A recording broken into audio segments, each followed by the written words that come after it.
Acompáñenme en su Biblia al Evangelio de Juan. Estamos estudiando el Evangelio de Juan expositivamente. Vamos a ir viendo la Biblia libro por libro. Empezamos en Juan, capítulo por capítulo, versículo por versículo, y como hicimos la semana pasada ya, desglosando hasta algunas palabras. Juan, capítulo 1,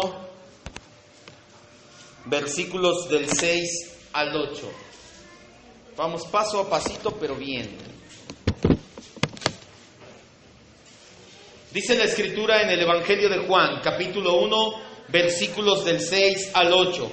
Hubo un hombre enviado de Dios, el cual se llamaba Juan. Este vino por testimonio, para que diese testimonio a la luz, a fin de que todos creyesen por él. No era él la luz, sino para que diese testimonio de la luz. Cierre sus ojos y vamos a orar. Y vamos a decirle gracias, Dios, por esta preciosa tarde. Es maravilloso poder estar en tu casa, escuchar tu palabra, escudriñarla. Solamente podemos rogar una cosa, y es que tu Espíritu Santo la haga viva y eficaz en nuestros corazones, que parta nuestro espíritu, que cambie nuestra manera de ser, de pensar, de vivir, que renueve nuestras vidas, nuestras mentes, nuestros corazones. Es nuestra oración, Señor. No queremos salir de aquí sabiendo más, sino siendo más como Jesucristo por medio de la palabra de verdad. Esa es y será siempre nuestra oración al Padre, en el nombre de Jesucristo, su Hijo amado. Amén. Los primeros 5 versículos del Evangelio de Juan son considerados como el prólogo, como la introducción a su libro. En estos 5 versículos, en estas 4 enseñanzas pasadas, o 3, la primera fue a manera de introducción también, quién es Juan, el discípulo amado. En estos primeros 5 versículos, Juan hace un fuerte hincapié en la divinidad de Jesucristo. Lo llama Dios creador del universo. Nos muestra además a Cristo como la palabra de Dios personificada. ¿Por qué Juan se refiere a Cristo como el Verbo? Porque sabe que Cristo es la palabra de Dios hecha persona, el pensamiento, la mente, la esencia de Dios hecha persona. Por si fuera poco, en tan cortas frases, en esos 5 versículos nada más, habla ya de lo que es el Evangelio, cuando dice que Jesús, que el Verbo es luz y vida para la humanidad, una humanidad muerta en pecado y extraviada en las tinieblas espirituales. En los siguientes versículos, del 6 al 8, Juan habla acerca de su homónimo de nombre. ¿Qué es homónimo? Aquí en México le decimos de su tocayo, pero la palabra correcta o más apropiada sería homónimo. Juan. ¿Pero qué Juan? Juan el Bautista. Cuando Juan escribe los versículos del 6 al 8 y dice que hubo un hombre llamado Juan, no se refiere al mismo. Él está hablando de otro Juan de la época de ellos, que es Juan el Bautista. ¿Quién fue Juan el Bautista? ¿Por qué los 4 evangelios lo incluyen en sus escritos? Si tú lees en Mateo, Marcos, Lucas y Juan, te darás cuenta que los 4 evangelistas o los 4 escritores de los evangelios tienen a Juan el Bautista en sus escritos. ¿Qué función cumple en la profecía bíblica? ¿Por qué es importante esa función? Y sobre todo quiero que me vea y ponga mucha atención para nuestras vidas. ¿Qué enseñanza tenemos el día de hoy acerca de él en nuestros días? En primer lugar, Juan, el apóstol, lo llama simplemente a Juan el Bautista Juan. Él no le dice Juan el Bautista como en los demás evangelios que se refieren a Juan que bautizaba. En su evangelio, el apóstol Juan, curiosamente, no escribe su propio nombre. Él se refiere a sí mismo como el discípulo amado y en una ocasión como el hijo de Zebedeo. Por eso es que no hay lugar a duda para confusión. ¿Cómo sabemos que habla de Juan el Bautista? Fácil, los eruditos, esto se ha sabido desde siempre. Juan jamás habla de él en su evangelio. Él se refiere a sí mismo como discípulo amado, como el hijo de Zebedeo, pero nada más. Él jamás dice, yo Juan escribí estas cosas para su bendición. Juan, conocido como Juan el Bautista, no porque fuera su apellido, sino por su ministerio característico, que era bautizar a las personas en arrepentimiento. Algunos lo llaman Juan el que bautiza. Él fue primo en carne de nuestro Señor Jesucristo. Vaya a Lucas 1:36. Hoy vamos a ver la vida de Juan el Bautista. ¿Quién fue Juan el Bautista? ¿Qué hizo? ¿Por qué es tan importante para nosotros hoy en día? Por supuesto que no es irrelevante si Dios habla de él por medio del apóstol Juan. No creo que sea nada irrelevante. Lucas 1:36. ¿Ya tiene sueño? ¿Ya se quiere ir? Ponga atención, entonces. Ya quiere ir a cantar las mañanitas. Son al rato. Amén.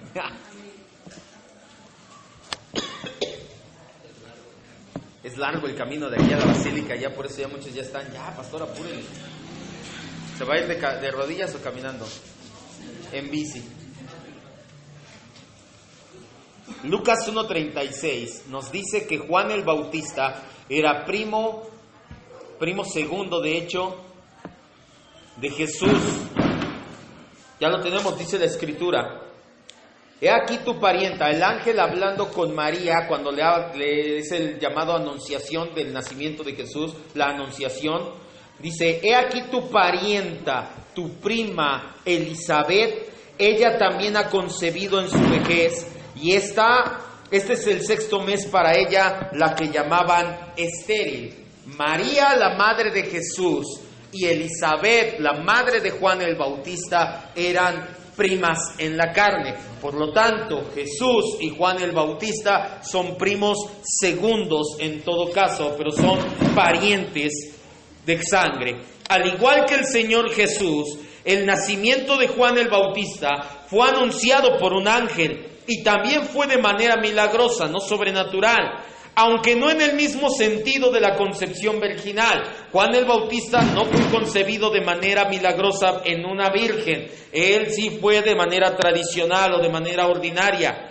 Pero fue milagroso en el sentido de que la madre de Elizabeth era estéril, y tanto ella como su padre eran ancianos, y aún así Dios les concedió un hijo en su vejez. Lucas 1, ahí mismo, versículo 5 en adelante. Vamos a darle lectura. Dice la Escritura: hubo en los días de Herodes, rey de Judea, un sacerdote llamado Zacarías. Zacarías es el papá de Juan, de la clase de Abías. Su mujer era de las hijas de Aarón y se llamaba Elizabeth. Ambos eran justos delante de Dios y andaban irreprensibles en todos los mandamientos y ordenanzas del Señor. Pero no tenían hijo, porque Elizabeth era estéril y ambos eran ya de edad avanzada. Aconteció que, ejerciendo Zacarías el sacerdocio delante de Dios, según el orden de su clase, conforme a la costumbre del sacerdocio, le tocó en suerte ofrecer el incienso, entrando en el santuario del Señor. Y toda la multitud del pueblo estaba afuera orando a la hora del incienso. Se le apareció un ángel del Señor puesto en pie a la derecha del altar del incienso, y se turbó Zacarías al verle, y le sobrecogió temor. Pero el ángel le dijo: Zacarías, no temas, tu oración ha sido oída, y tu mujer Elizabeth dará a luz un hijo, y llamarás su nombre Juan. Y tendrás gozo y alegría, y muchos se regocijarán de su nacimiento, porque será grande delante de Dios. No beberá vino ni sidra, y será lleno del Espíritu Santo, aún desde el vientre de su madre. Versículo 16 dice: y hará que muchos de los hijos de Israel se conviertan al Señor Dios de ellos, e irá delante de él con el espíritu y el poder de Elías, para hacer volver los corazones de los padres a los hijos, y de los rebeldes a la prudencia de los justos, para preparar al Señor un pueblo bien dispuesto. Dijo Zacarías al ángel: ¿en qué conoceré esto? ¿Cómo sé lo que me dices, que lo que me dices es verdad? Porque yo soy viejo y mi mujer es de edad avanzada. Respondiendo el ángel le dijo: yo soy Gabriel, que estoy delante de Dios y he sido enviado a hablarte y darte estas buenas noticias. Y ahora quedarás mudo y no podrás hablar hasta el día que esto se haga, por cuanto no creíste mis palabras, las cuales se cumplirán a su tiempo. El pueblo estaba esperando a Zacarías y se extrañaba de que se demorase en el santuario, pero cuando salió no les podía hablar, y comprendieron que había visto visión en el santuario. Él les hablaba por señas y permaneció mudo. Cumplidos los días de su ministerio, se fue a su casa. Después de aquellos días, concibió su mujer Elizabeth, y se recluyó en casa por 5 meses diciendo: así ha hecho conmigo el Señor en los días en los que se dignó quitar mi afrenta entre los hombres. La Biblia nos dice que Zacarías y Elizabeth, padres de Juan el Bautista, eran de la tribu de Leví, descendientes directos del sacerdocio. Ellos eran grandes de edad, no podían tener hijos, su esposa había sido estéril toda su vida. Se le aparece un ángel a Zacarías. Zacarías estaba en el templo ofreciendo incienso al Señor y le dice: vas a tener un hijo. Él no creyó, quedó mudo, y al tiempo su esposa quedó embarazada. Como podemos darnos cuenta, Juan el Bautista fue precursor inmediato de Jesús. La Biblia dice que fue enviado por Dios a preparar el camino, a preparar al pueblo para la llegada del Mesías prometido.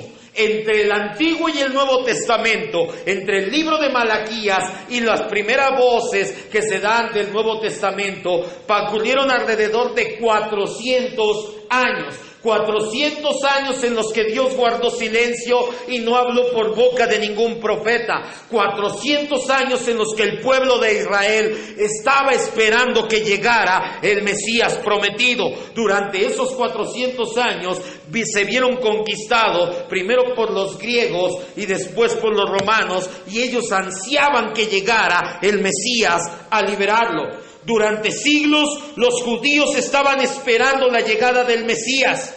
Una de las últimas profecías de su llegada fue que poco antes de que el Mesías llegara, Dios enviaría a Elías a prepararle camino. Vaya a Malaquías 3:1 y 4:5.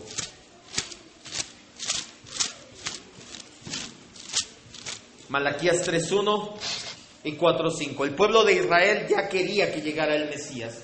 Y esto lo vamos a ver en unas semanas más. No me voy a adentrar más en esto, porque dice: a lo suyo vino y los suyos no le recibieron, y ahí vamos a ver todo lo que engloba esta situación. Pero lo que sí ellos sabían era esto. Ellos decían: antes de que venga el Mesías, las profecías dicen que Dios va a enviar a Elías. No literalmente, sabían que no literalmente iba a bajar Elías del cielo, sino alguien con un ministerio característico, parecido, igual al de Elías, con una voz al igual que llamar al pueblo al arrepentimiento. Malaquías 3:1 dice: he aquí, yo envío mi mensajero, el cual preparará el camino delante de mí. Vendrá súbitamente a su templo el Señor, a quien ustedes buscan, y el ángel del pacto, a quien desean ustedes. Y he aquí, viene, ha dicho el Señor de los ejércitos.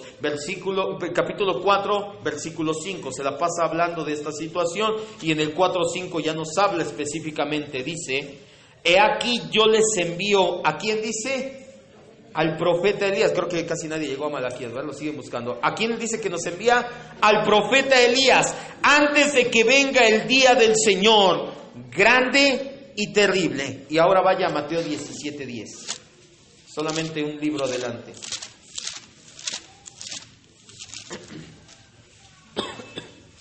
Mateo 17:10 al 13.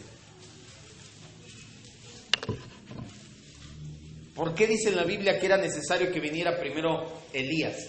Porque Elías vivió en un tiempo en el cual la gente ya no seguía al Señor, en el cual la gente se había prostituido en pos de los Baales. De hecho, la cita que nos da nombre, Romanos 11:5, tiene su raíz el apóstol Pablo en Primera de Reyes 17, cuando Elías le dice: oye Señor, todos han doblado su rodilla ante Baal, y el Señor le dice: no todos, yo me he guardado un remanente escogido. De ahí viene nuestro nombre, de los tiempos del profeta Elías, se repitieron en los tiempos de Jesús y se repite hoy en día. Hoy en día hay una apostasía tremenda en el medio cristiano, pero por la gracia de Dios, por eso dice el Señor: yo me he guardado un remanente. No que nosotros seamos mejores, sino que Dios en su gracia eligió a algunos para no caer en apostasía. En ese tiempo Dios envió al profeta Elías. Cientos de años después, Dios envía a Juan el Bautista a levantar la voz y a clamar y a dar un mensaje, y ahorita nos vamos a adentrar en ese mensaje. Mateo 17 del 10 al 13, dice la Escritura: entonces los discípulos le preguntaron a Jesús: ¿por qué dicen los escribas que es necesario que Elías venga primero? Respondió Jesús y les dijo: La verdad, quieren que les diga la verdad, les voy a decir algo. Elías viene primero y restaurará todas las cosas. Mas les digo que Elías ya vino y no le conocieron, sino que hicieron con él todo lo que quisieron. Así también el Hijo del Hombre padecerá de ellos. Entonces los discípulos comprendieron que les había hablado ¿de quién? No vino Elías literalmente bajado del cielo, sino que la misma función que cumplió el profeta Elías de exhortar y llamar al pueblo, la misma función cumplió Juan el Bautista, preparando el camino para Jesús. El apóstol Juan nos dice en el versículo 6, vamos a Juan 1:6, acuérdense que no quites su cordón de ahí. Por eso, a lo mejor nadie no sabía, este cordoncito que traen las Biblias es para ponerlo y no se te pierda. Yo pensé que era para traerla así. Para echármela al hombro. No, es para que ponga ahí su cordón y no se le pierda la cita. El apóstol Juan en su libro, en el versículo 1, en el versículo 6, capítulo 1, versículo 6, nos dice que hubo un hombre, hubo un hombre enviado. La palabra enviado, dice enviado por Dios. Ese hombre es Juan el Bautista. La palabra para enviado significa, la palabra en griego original no nada más es enviado, significa un enviado como representante oficial con un mensaje especial. La traducción se hizo nada más enviado, pero la palabra en griego nos dice, es un enviado que representa oficialmente al Señor y que trae un mensaje específico delante del Señor. Ese mensaje específico se reduce en una palabra: arrepentimiento. Mateo 3, 1 y 2. Y aquí ya empieza lo bueno.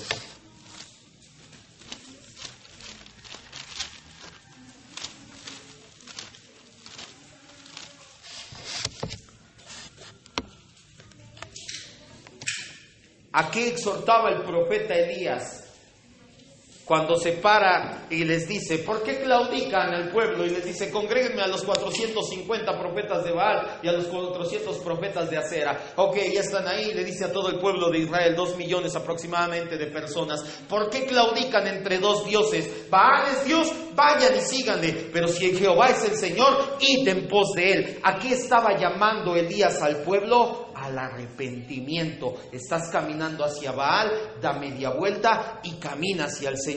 ¿Cuál era el mensaje que traía Juan el Bautista? Mateo capítulo 3, versículos 1 y 2. En aquellos días vino Juan el Bautista predicando en el desierto de Judea y diciendo, este es el mejor tiempo de tu vida, ven a recibir bendiciones de parte de Dios.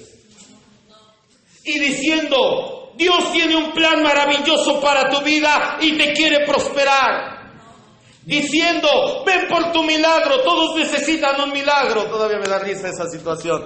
¿Qué dice que les decía Juan el Bautista? Arrepiéntanse, porque el reino de los cielos, el Señor Jesucristo, ha bajado y se ha acercado hacia ustedes. Antes de ser hijos de Dios, los seres humanos por naturaleza somos pecadores, aborrecemos la bondad de Dios. Cosas tales como robar, mentir, adulterar, fornicar, engañar, deseos de venganza, odio hacia otra persona, el orgullo, la vanidad, el ser amante de deleites carnales, de vicios, de pasiones desordenadas, son cosas normales. Pues en nuestra conciencia era esclava del pecado y no sentíamos ningún pesar. Lo entendimos la semana pasada. Éramos muertos espirituales y estábamos en la más profunda tiniebla, apartados de la gloria de Dios. Es por ese motivo que Cristo es la luz y la vida de los hombres. Pero el Evangelio no se queda ahí. Una parte fundamental, una parte necesaria para el Evangelio no solamente es luz y vida, te dice otra palabra y se complementa el día de hoy, que es arrepentimiento. No solamente te puedes quedar y decir, sí, Cristo es mi Salvador, gracias, me vas a llevar al cielo, y vivir tu vida de manera exactamente igual que antes de supuestamente ser salvo. Decía Paul Walcher, si alguien me dice que es salvo y sigue viviendo en pecado, yo le digo, ¿salvo de qué? ¿Sabes de qué vino a salvarnos el Señor? Del pecado, porque el pecado es el que nos separaba de Dios. El Señor vino y nos salvó de esa miseria espiritual, de ese pecado. Por eso si una persona dice que es salva, pero sigue viviendo de la misma manera impía, pagana, sin arrepentimiento, al igual que Paul Bolscher, yo le puedo preguntar el día de hoy, ¿usted es salvo de qué? No puede decir que es salvo si no hay arrepentimiento en su vida. Una vida en arrepentimiento le da la espalda a lo que ofende a Dios. Una vida de arrepentimiento le da la espalda a lo que nos hacía daño. Toma el perdón de Dios y comienza a vivir para Él. Si solamente te sientes mal por lo que haces, pero no hay un cambio en tu vida, lo que eso se llama es remordimiento y no vale un pepino delante de Dios. Hay mucha gente que dice: yo estoy bien arrepentido de haber tomado el día de ayer, el domingo, hoy. Muchos, de hecho muchos en su casa, no aquí, ¿verdad? Aquí no viene nadie crudo. Levanta la mano, ¿quién viene crudo? Mañana, ¿verdad? La están guardando. No, como no 3 días seguidos, no, pastor, no hay que ser tan pecador. Yo soy pecador, pero no tanto. Hay mucha gente el día de hoy en su casa que está bien cruda y que dice: ¿cómo me arrepiento de haberlo hecho? No lo vuelvo a hacer, me siento mal, me gasté el dinero, ya no tengo para el gasto, le pegué a mis hijos, le grité a mi mujer, ¿cómo me arrepiento? Pero la siguiente semana, ¿qué vuelven a hacer? Lo mismo. ¿Están arrepentidos? ¿Qué tienen? Remordimiento. El remordimiento es sentirte mal por una acción.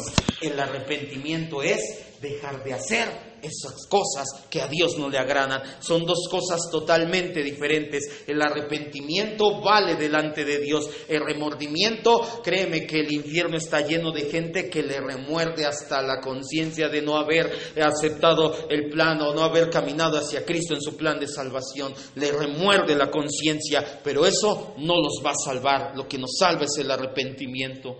La esencia del arrepentimiento no es tratar de portarte bien. La esencia del arrepentimiento no es echarle ganas para dejar lo malo. El verdadero arrepentimiento es una obra que hace el Espíritu Santo en tu corazón y el mío. Romanos 8, 13 y 14. Esto es el verdadero cristianismo y esto es el Evangelio. El Evangelio es: el hombre es pecador por naturaleza.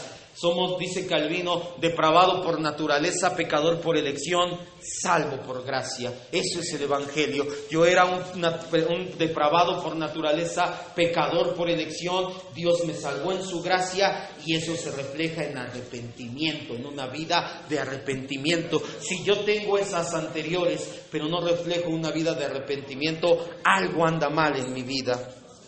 Romanos 8, 13 y 14. Arrepentimiento no es que le eches ganas, amado hermano. Arrepentimiento es una obra que Dios hace en nuestros corazones. Si tú ya entendiste el Evangelio, ya hizo la obra. Ahorita vamos a ver.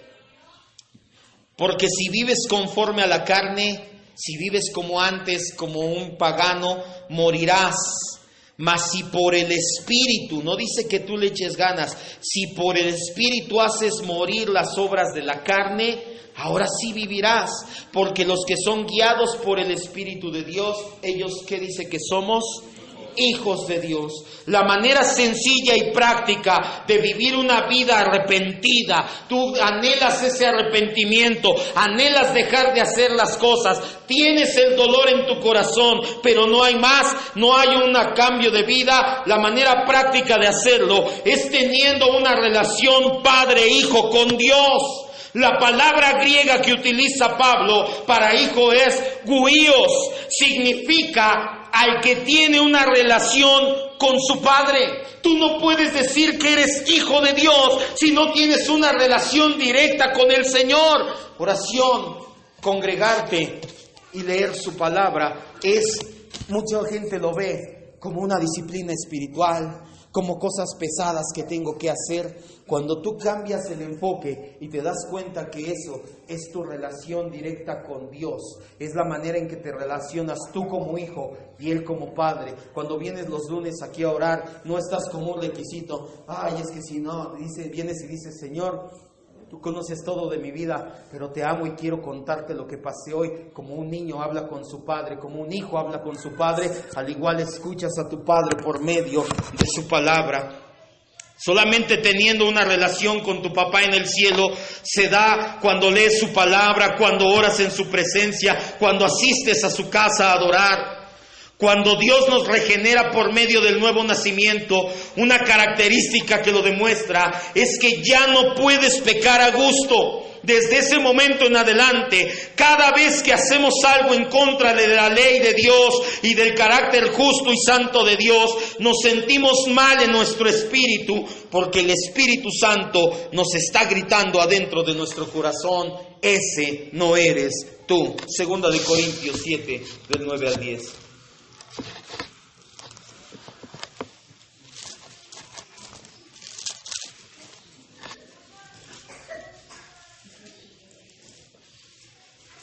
Todo esto implicaba, por eso la gente sabía. Y ahorita lo leemos, 2 Corintios 7, 9 al 10. Jesús es interrogado por los escribas y fariseos y le dicen: ¿con qué autoridad haces estos milagros? Y Jesús les voltea la situación y les dice: yo les voy a hacer una pregunta, díganme, el bautismo de Juan, ¿de dónde venía? ¿De los hombres o del cielo? Y ellos no sabían qué contestarle, porque decían: si decimos de los hombres, no, la gente cree que es de Dios.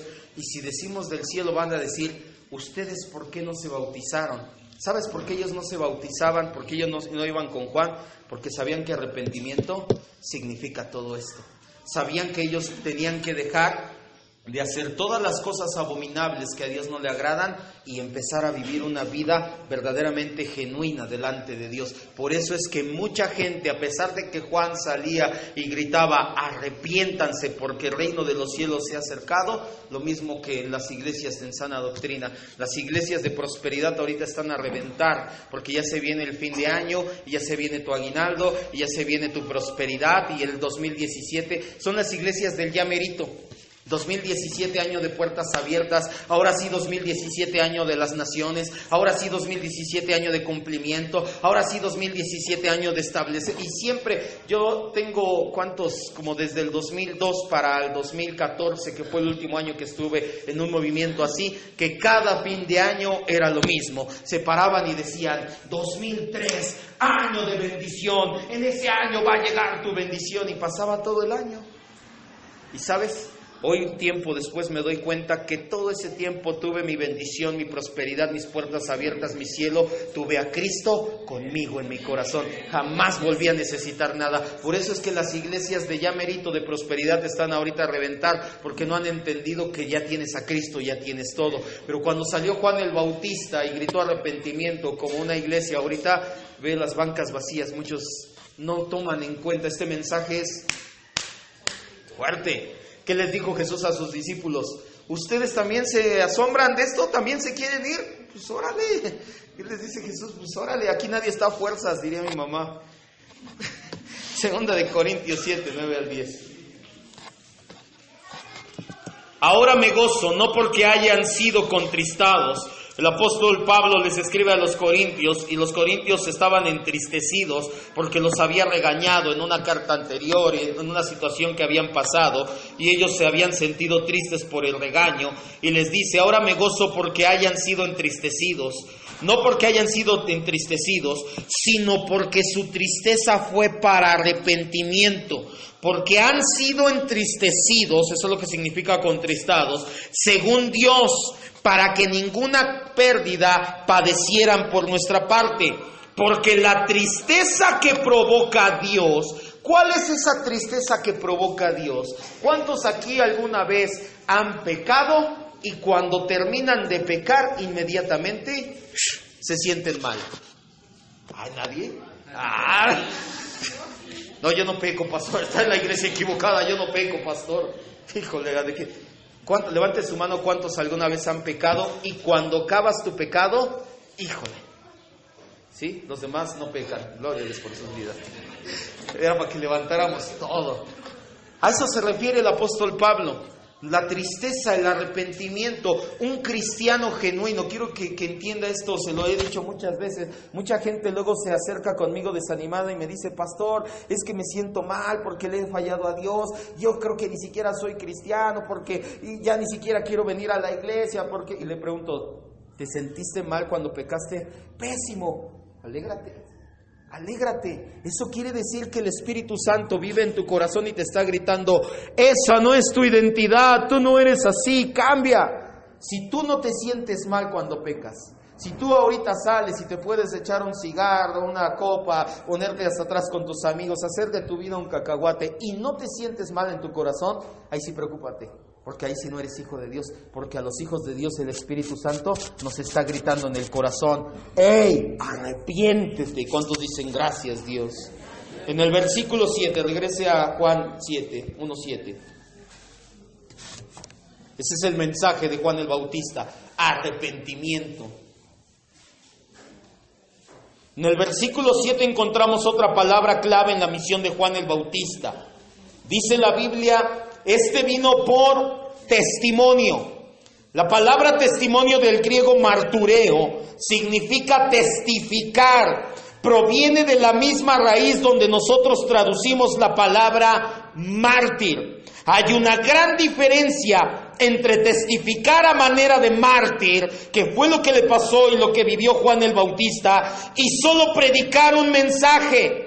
Juan el Bautista no obró milagros, no hizo prodigios ni señales, pero la pureza de su vida y la pureza de su doctrina eran pruebas contundentes de que Dios lo había enviado. Ese era su testimonio, una vida conforme a la voluntad de Dios. Hay quienes obedecen a Dios, pero que no se niegan a sí mismos, como el profeta Jonás. Hacen las cosas, obedecen a Dios, siguen sus mandamientos, pero solamente de manera externa. No hay un cambio interno, no lo genera el Espíritu de Dios en nosotros. Jonás 4 del 1 al 3, no vaya, apúntelo, lo lee en su casa. La Biblia dice que Jonás fue enviado a Nínive. Todos saben la historia de Jonás, que lo traga un gran pez porque él tomó el camino contrario a Tarsis, lo traga un gran pez, lo vomita en la costa de Nínive, él va y predica y miles de personas se arrepienten, y Jonás hace algo. Jonás levanta en las afueras de la ciudad, Dios permite que se levante una calabacera, una ramita que le da sombra, y dijo Jonás: me voy a sentar aquí a ver cómo Dios nos destruye. Y cuando no pasa nada, después de un tiempo se levanta un gusano y muerde la calabacera y muere. El sol le da de hielo y le empieza a dar el aire, y en eso le da un desmayo, y Jonás desmaya, y Dios habla con Jonás, y Jonás le dice a Dios: ¿ves por qué no quería venir a predicar a Nínive? Porque yo sabía que se iban a arrepentir. Jonás obedeció, sí, pero ¿cómo obedeció? De dientes para afuera. Mucha gente se dice cristiana y obedece a Dios de dientes para afuera, no de corazón. La otra cara de la moneda, no solamente obedecer de dientes para afuera, es la sumisión. La sumisión es obedecer, no sin cuestionar, porque mucha gente dice: es que eso de obedecer sin cuestionar, pues si no somos esclavos, no somos reos, no somos robots. La sumisión es obedecer confiando en que Dios sabe que es lo mejor para nosotros.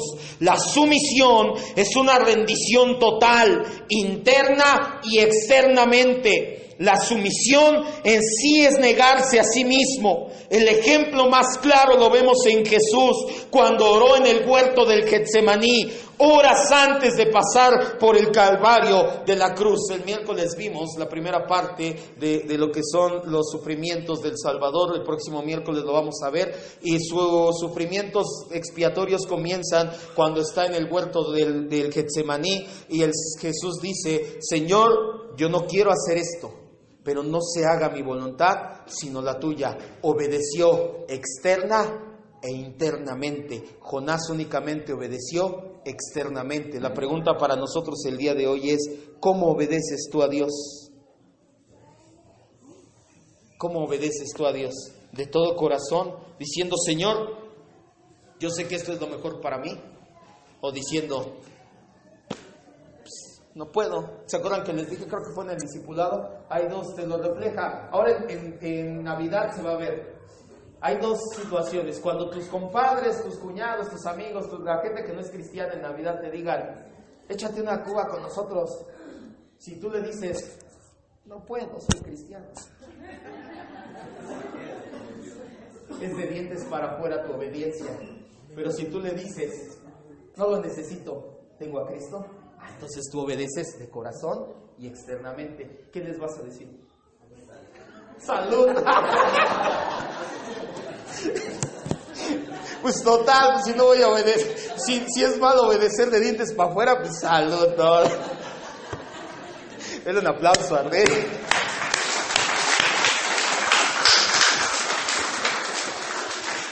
Juan el Bautista también fue un hombre sumiso y obediente a Dios, al grado de dejar todo literalmente para hacer la voluntad del Padre. Marcos 1:6. Jesús es el ejemplo máximo de sumisión, pero estamos hablando de Juan el Bautista, y Juan el Bautista también fue un hombre sumiso. Marcos 1:6.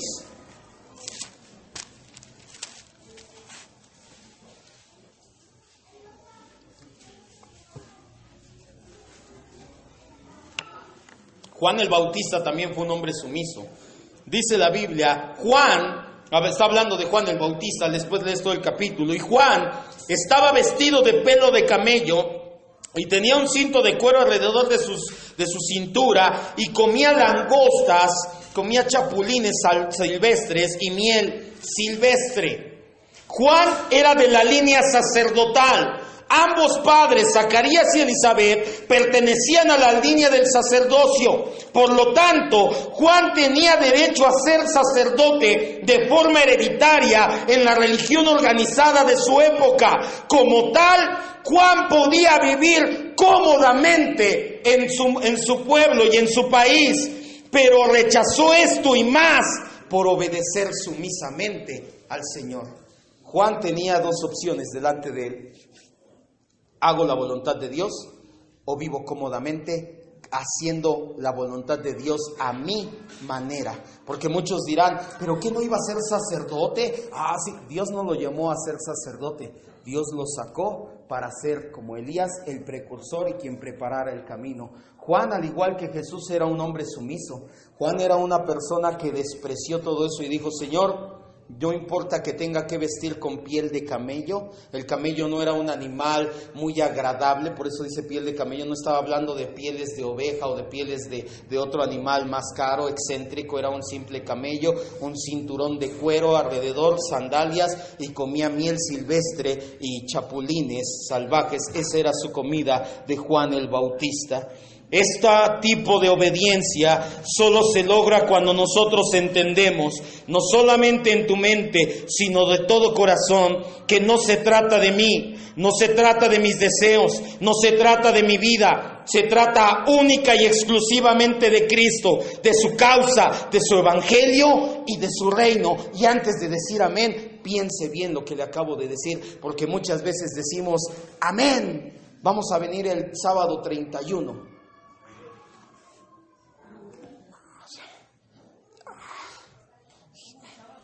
¿Cómo en sábado? Y luego 31, y luego a las 4. Entonces, ¿usted obedece sumisamente y de corazón al Señor, o solamente cuando le conviene? Se lo dejo ahí. Es más, aquí acabamos. Al vivir conforme a la voluntad de Dios, como Juan el Bautista, tarde o temprano llegarán momentos donde Dios nos va a probar. Escucha, amado hermano, cuando tú empiezas a vivir en la voluntad de Dios, al igual que Juan el Bautista, va a llegar un tiempo de prueba a tu vida. No el fuego de prueba, no la tribulación en sí misma, sino más bien una bifurcación, obedecer y seguir a Cristo o ir por el yo. Mateo 14, del 1 al 5. Ve la bifurcación de Juan el Bautista, casi nada. Juan el Bautista tuvo que tomar una decisión un día de su vida. ¿Obedezco a Dios o salvo mi vida?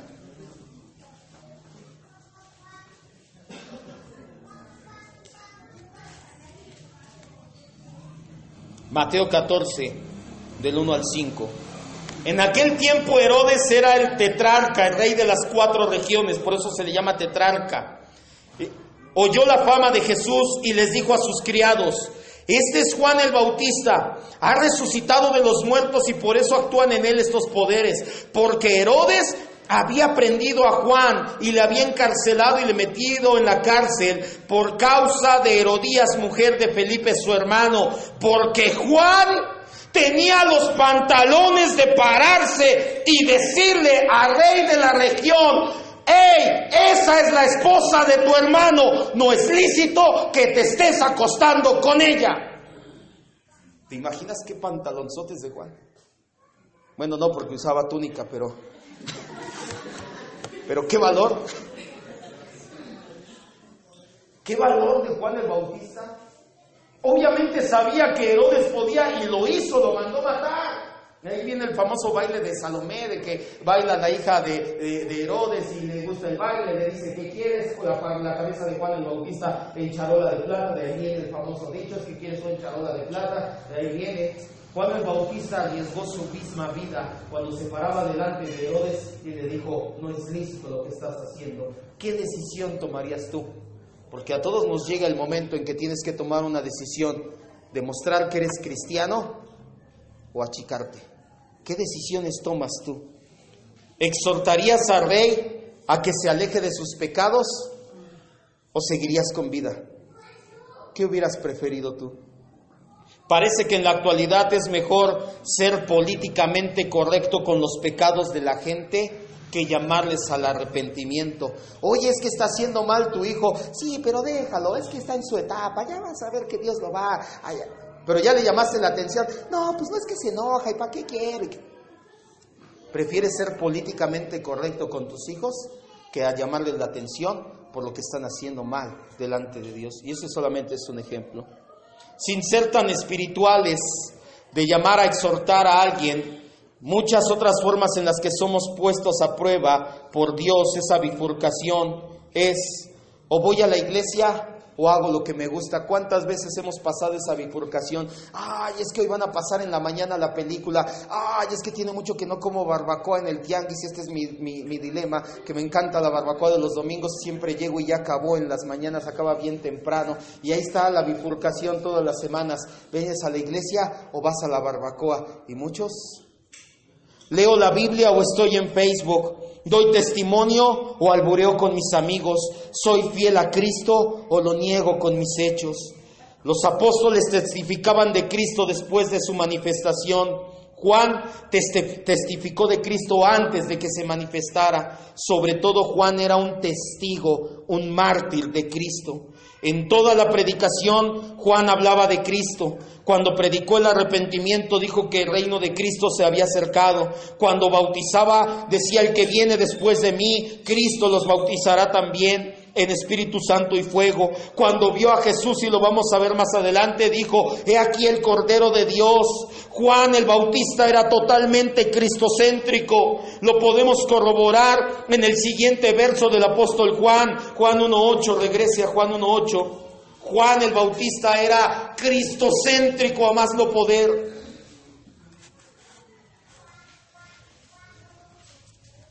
Por eso es que él vivía una vida conforme a la voluntad de Dios. Cuando tú haces a Cristo el centro de tu vida y en base a Cristo gira toda tu vida, se dice que eres ahora sí cristocéntrico. Pero si tu vida gira alrededor de ti mismo, de tus deseos, de tus sueños, de tus pasiones, entonces eres egocéntrico. Y una y otra no pueden estar al mismo tiempo en un cristiano. Por eso es que vemos cristianos con problemas de identidad todo el tiempo. Pero el día que dejes que tu vida sea cristocéntrica, vas a ver un cambio tremendo en ella. Juan 1:8 nos muestra que Juan era cristocéntrico. Dice: no era él la luz, sino para dar testimonio de la luz. Parece como si el apóstol Juan dijera: Juan el Bautista nunca se atribuyó a sí mismo lo que algunos herejes de hoy en día se atribuyen. Por el contrario, sabía perfectamente que se trataba de Cristo siempre. Ahí mismo Juan 3:30, lea lo que dice. Después, cuando pasemos por aquí, solamente lo recordaremos cuando vayamos más adelante en unos meses. Juan el Bautista, Jesús habla de Juan el Bautista. Juan el Bautista dice, es necesario que Cristo crezca y que yo, dice, ¿qué? Mengüe. Juan el Bautista se pudo haber, como decimos en México, engolosinado y haber dicho, oye, todos me ponen atención, yo salgo y predico y todos vienen, todos, Jesús, Jesús, ahorita vas a tener tú tu tiempo de fama, déjame a mí predicar. Pero Juan el Bautista entendía y dijo, no se trata de mí, se trata de Cristo. Es necesario que yo mengüe y que Cristo crezca. Eso es ser cristocéntrico, que tú digas, no se trata de mí, es necesario que yo mengüe y que Cristo crezca. Eso es ser cristocéntrico.